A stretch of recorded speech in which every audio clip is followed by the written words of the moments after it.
Mapagpalang gabi para sa inyo at mga ako'y nalugod sa inyo sa gabi ito. Kaya't ako'y naging hinawa upang aking ipadama ang aking pag-ibig ng pag-ibig para sa inyo. Mga sandaling oras lamang akong mag-ibig mo. Ako na ang Diyos na nandito sa bahay na hindi ka sa inyo. Ako ay Espiritu, walang gusto, walang gano'n. Kaya't ako ay gumagamit ng tao. Hinihilang ko ang kanyang tinigat ang kanyang katawang gano'n. Upang ako ay makapaglikan ng pagsaysay sa inyo ng buong katotohanan.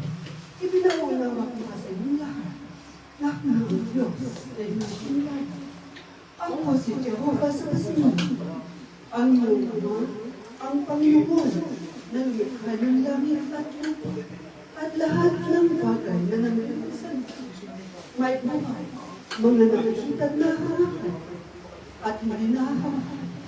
Ako naman, ako isa ako, na nandito sa inyo. Ang verbo na tinawag sa kasinunod, ang verbo na nagkakawang tao sa pamamagitan ng iyong Panginoong Jesucristo, ang tagapagligtas sa ikalawang panahon ng mga Hudyo.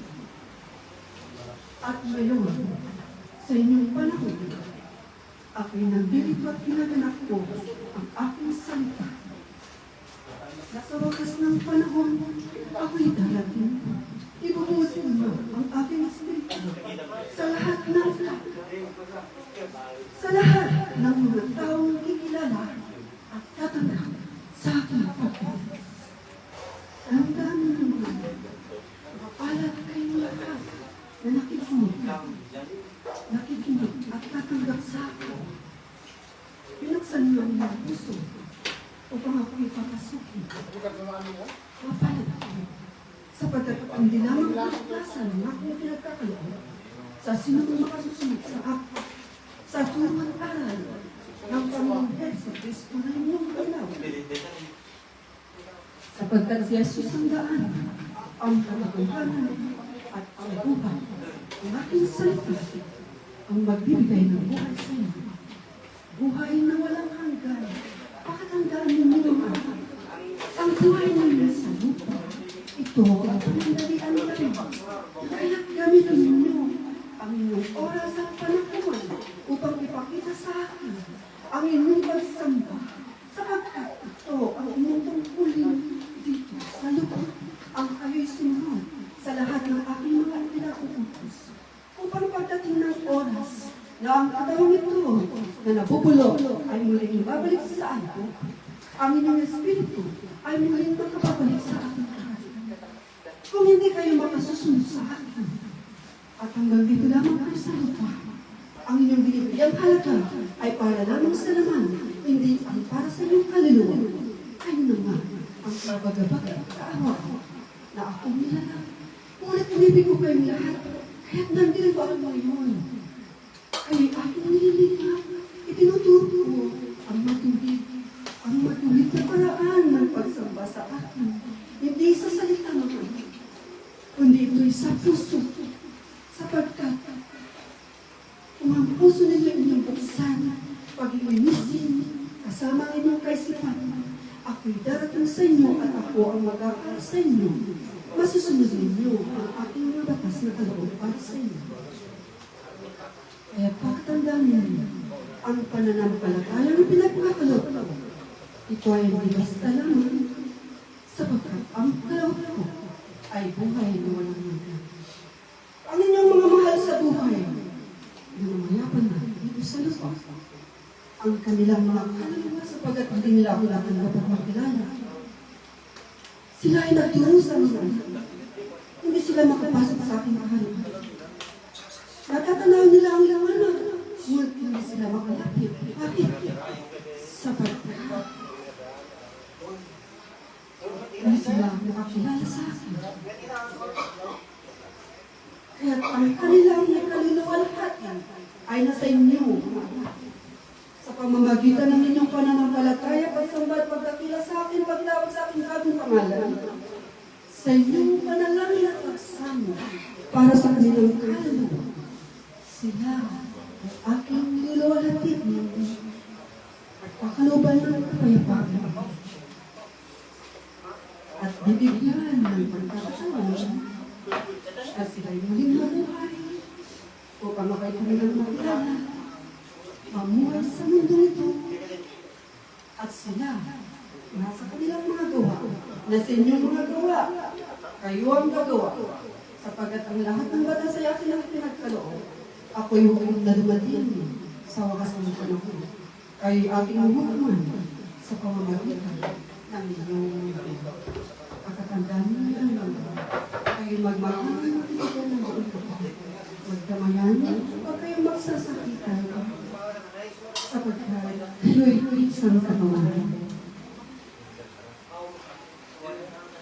Kaya kung mahal kayo, ito ang aking pagpas. Manatili kayong maama. Sa akin na lang, lumapit ka. Akin na lang, kasi lumapit ka sa akin. Maraming salamat. Pinagsan mo ang iyong pintuan mo ng parang. Ako yung pinatuloy, ganun din sa iyong puso. At nilagkantihan mo po para sa ito. Pinagkakasalang nito. Sa gabi ito, ang iyong gabay at pagmubay na siyempre sa iyo sa lahat ng oras, ang iyong kasakasama at ang Angel de la Puerta. Ikaw, si Fatima.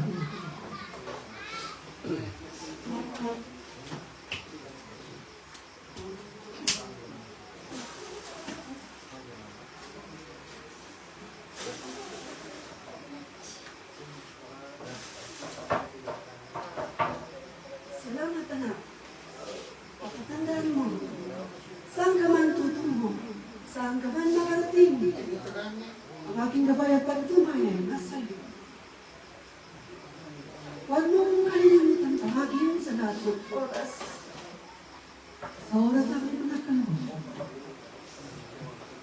Tawagin ang aking bagong pangalan at ulit ang lang ulit. Ako'y makuhat sa iyo. Ipadaraman ang aking banal na Espiritu.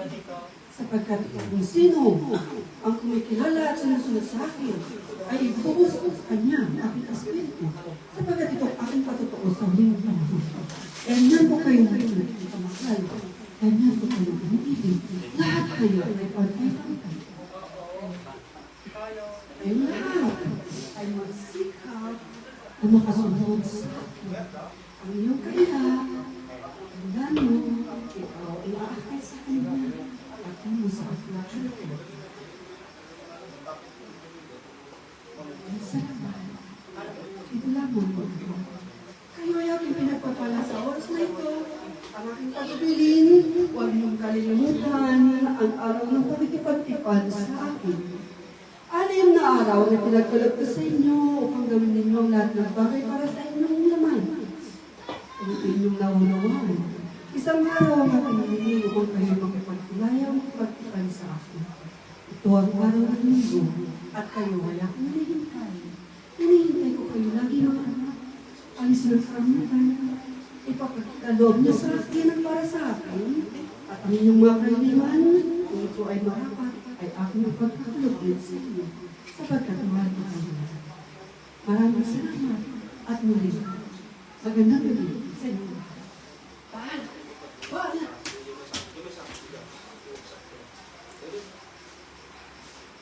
Salamat po kay Scott Cruz. Kung paano po muli po ang kanyang espiritu ay ang pong nakalig. Siguro naman naramdaman ng ilang mga kapatid na dito. Katulad kay Sister Yonita.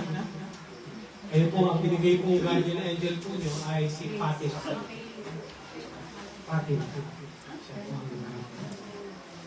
ito po yung gumagabay po sa inyo. Saan man kayo po tungo,